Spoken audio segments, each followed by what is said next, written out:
¿Tiene usted propiedades de renta, quizás un portafolio de renta o está pensando en invertir en renta dentro de los Estados Unidos? Si es el caso, este video es para usted.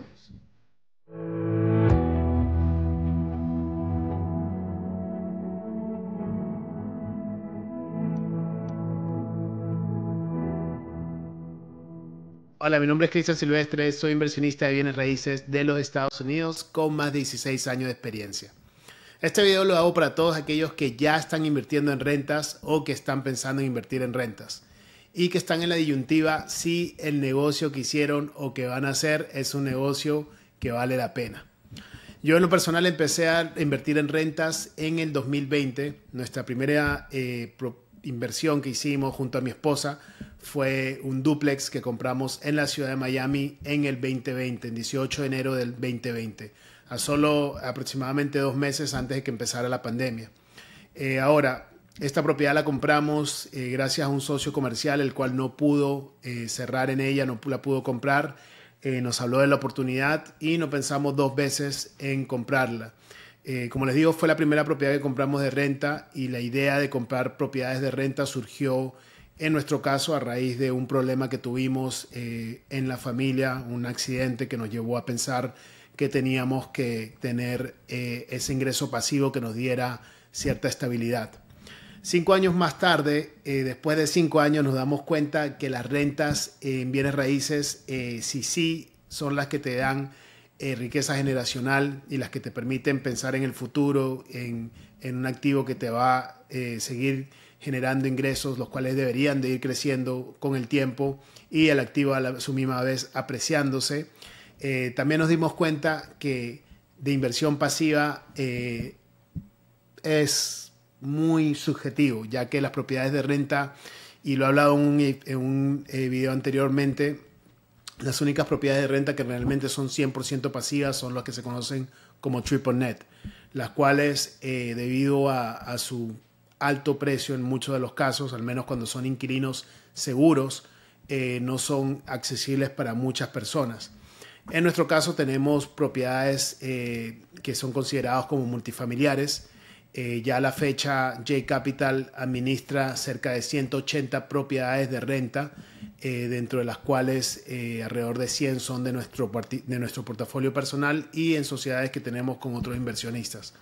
Ahora, ¿qué es lo que nos ha costado? Obviamente las propiedades que compramos al principio, que coincidieron con la pandemia, son propiedades que compramos a muy buen precio al principio de la pandemia. Pudimos estabilizar también a tiempo y pudimos refinanciar en un préstamo que esas propiedades hoy por hoy están por debajo del 3% de interés. Obviamente, en esas propiedades no tenemos que hacer mucho análisis. Vemos los números y en realidad es muy fácil determinar que las propiedades están en positivo, que están dejando un flujo de caja bastante interesante y que son propiedades que las queremos tener a largo plazo. Obviamente, con todos los cambios que han habido, sobre todo del 2022 para adelante, cada vez se hace más difícil que un negocio sea viable por los intereses, por los precios de las propiedades. Y si bien las oportunidades están allá afuera, es importante saber analizarlas muy bien, sobre todo cuando se trata de propiedades de renta, propiedades que estamos pensando quedárnoslas para largo tiempo. Y también es muy importante entender que hay muchos factores, como por ejemplo en el sur de la Florida, al menos en el mercado que trabajamos nosotros, que son como los impuestos y los seguros, de los cuales nosotros no tenemos control. Entonces es muy importante entender que a veces esos gastos de los cuales no tenemos control pueden convertir un activo, una inversión que en papel y quizás durante los primeros años fue muy rentable, la puede convertir en una inversión que ya no sea tan rentable y tan beneficiosa para mantener en el portafolio.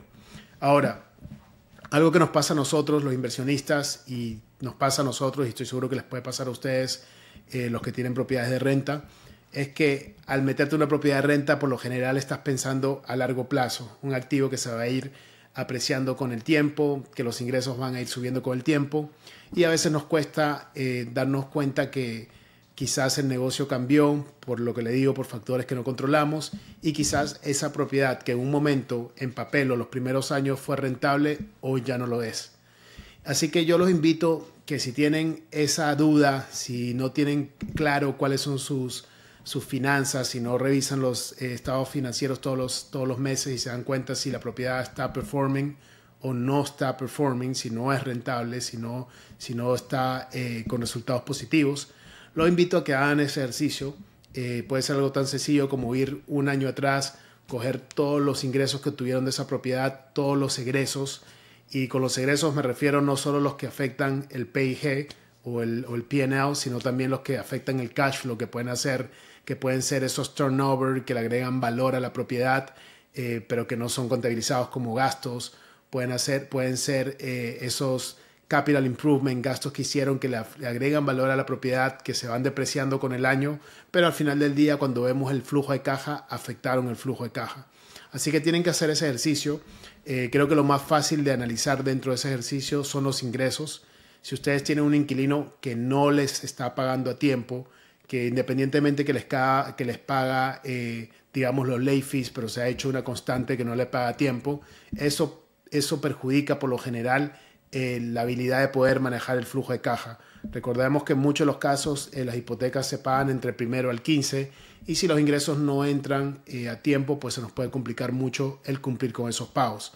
Así que, miren, primera recomendación es que si tienen algún inquilino que ya tiene una constante de pagarles atrasados, no por una eventualidad, no porque les pasó algo, sino porque ya es costumbre pagarles atrasados, mi recomendación es que traten de ser lo más prolijos posible en sus procesos. En nuestra compañía, después que el inquilino ha pasado el 5 del mes, que es el periodo de gracias que les damos, después que ha pasado ese tiempo, el inquilino recibe automáticamente una carta de 3-day notice, que es la notificación donde le decimos que si en 3 días no recibimos el pago, vamos a empezar el proceso de desalojo.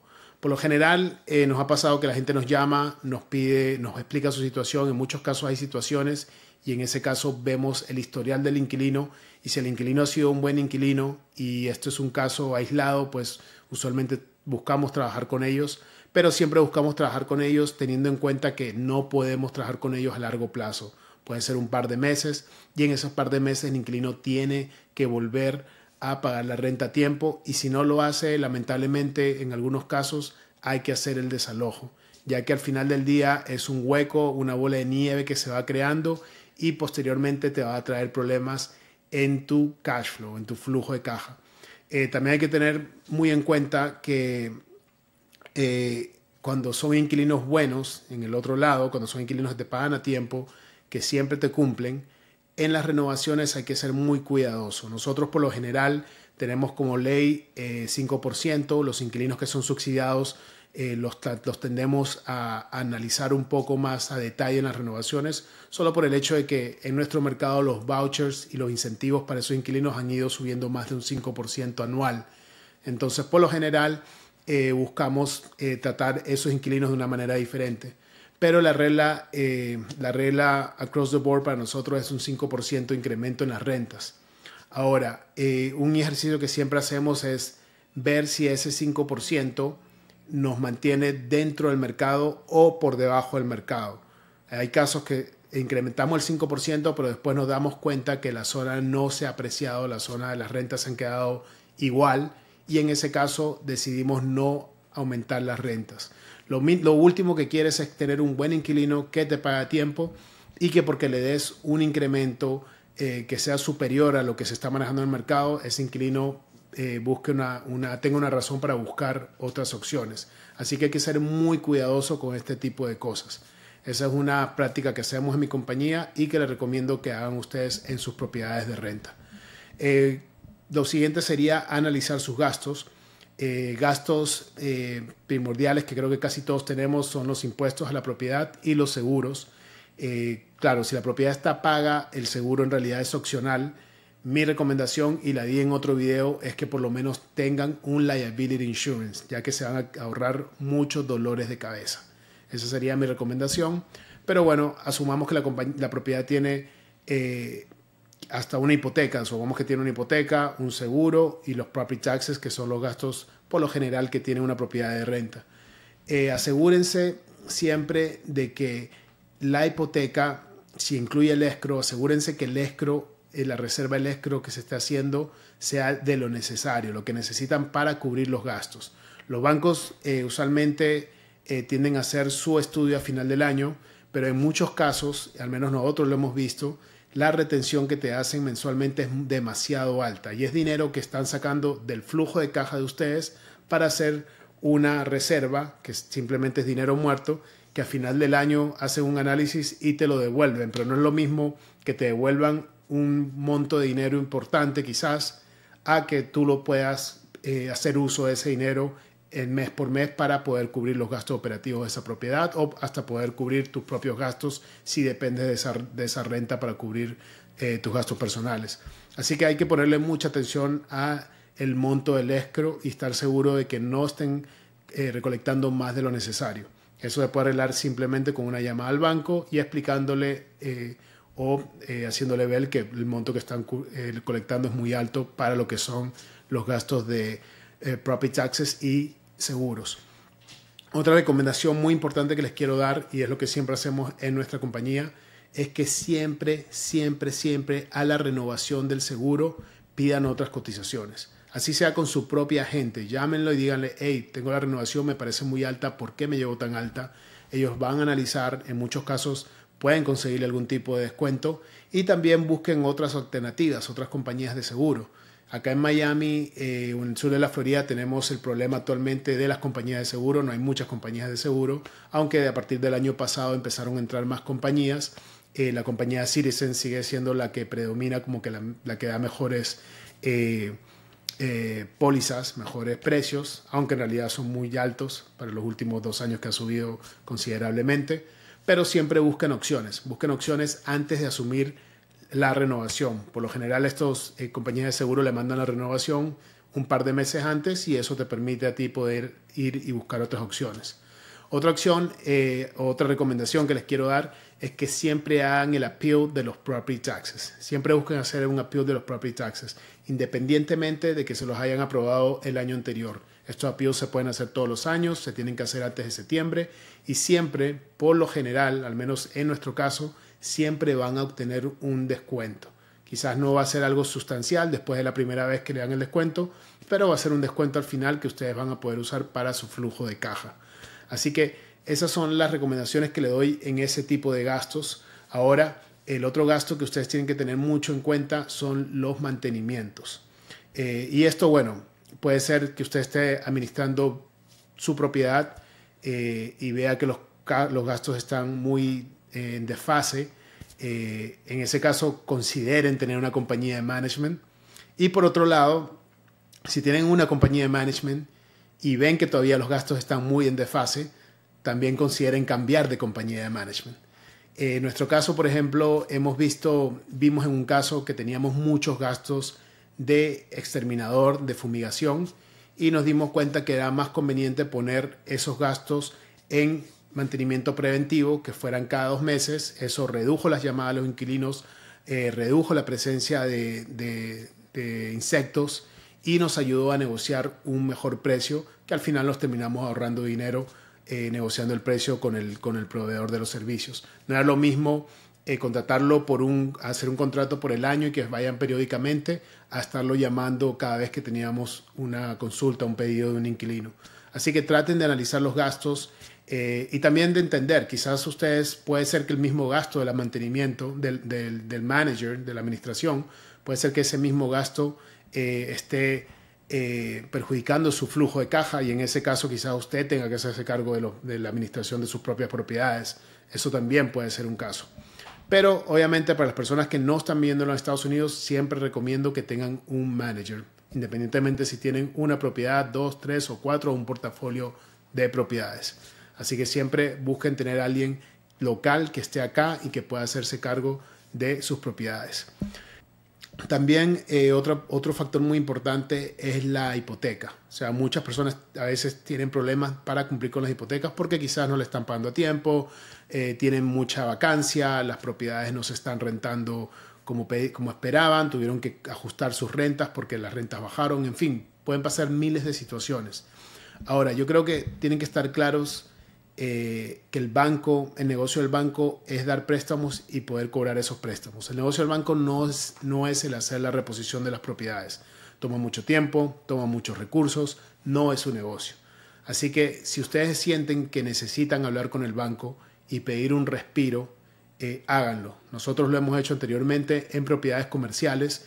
En la pandemia, del 2020 al 2022, negociamos con un banco en una propiedad comercial de edificios, un edificio de oficinas. Negociamos que el banco durante los primeros 6 meses nos perdonó el pago mensual, no nos perdonó la deuda ni los intereses se siguieron acumulando a la deuda, al principal. Pero durante los primeros 6 meses no hicimos pagos, nos ayudó a poder levantarnos y poder darle también un respiro a nuestros inquilinos y que nos empezaran a pagar la renta. Y después, el siguiente año y medio, negociamos que solo íbamos a pagar los intereses. No pagábamos el principal se frizó, quedaba el mismo principal y lo que hacíamos era pagar los intereses todos los meses. Así que tengan siempre eso en mente. Yo les estoy contando la experiencia con un activo comercial, más sin embargo esto lo pueden hacer con cualquier tipo de activo. Comuníquense con el banco, sean un poquito proactivos, déjenles saber cuál puede ser su situación y ellos siempre le van a dar una solución. Recuerden eso, recuerden que el banco está en el negocio de prestar el dinero y no de hacer las reposiciones y quedarse con las propiedades. Y finalmente quiero hacer hincapié en lo de mantener los clientes. Si los clientes son buenos, busquen de alguna manera mantenerlos contentos. Si ustedes quieren que les paguen las rentas a tiempo, asegúrense de atender los pedidos de esos inquilinos a tiempo. Es algo que siempre recalcamos en J Capital a todo nuestro departamento de administración. Así que recuérdense que estos inquilinos, si deciden mudarse para otro lado, son más gastos para ustedes. Son gastos de administración, son gastos de marketing, si ustedes mismos hacen cargo de conseguir los inquilinos, son gastos de turnover, lo que cuesta poder tener esa propiedad nuevamente en condiciones de ser rentada a otro inquilino, y gastos de comisión si es que están dependiendo de un realtor que les traiga a los inquilinos. Así que todos estos son factores que ustedes tienen que tomar a cuenta, y muy importante es que si usted ha hecho este análisis y ve que por ningún lado hay como cortar, por ningún lado la administración está bien, los ingresos, los inquilinos le pagan a tiempo, los egresos se están controlando y aún así la propiedad no se puede mantener, no es rentable la inversión, no duden en tomar la decisión de vender ese activo. No hay mejor cosa que sacarse de la cabeza un activo que no está performing, venderlo, ya que si ustedes tienen más de una propiedad o quizás una propiedad, de alguna manera les va a estar afectando. Si ustedes tienen una propiedad y esa propiedad no se está pagando por sí sola, pues a ustedes les va a tener que tocar sacar dinero de quizás sus ingresos personales, de su trabajo, de donde perciban otros ingresos para cubrir ese desfase. Y de igual manera, si ustedes tienen un portafolio de rentas y una propiedad no está performing, no está resultando, no está dando los resultados, esa propiedad va a dañar los resultados de las otras propiedades. Así que no tengan miedo de tomar esa decisión. Recuerden que si tomaron la decisión de ser inversionistas, es una carrera que van a tener a largo plazo. Así que no tengan miedo de tomar la decisión ahora, ya que siempre van a poder recuperar y hacer un mejor deal, un mejor negocio en la próxima propiedad. Así que con esto me despido. Recuerden de siempre comprar bien y sobre todo, por favor, si les gusta el contenido, síganos, denle like a la campanita, suscríbanse a este canal. Lo dije en un video anterior, solo el 12% de las personas que siguen nuestro contenido están suscritas al canal. Así que suscríbanse, comenten, regálenos un like. Si no están de acuerdo, también comenten. Si tienen algo que agregar, por favor, déjenlo saber y estamos en contacto. Gracias.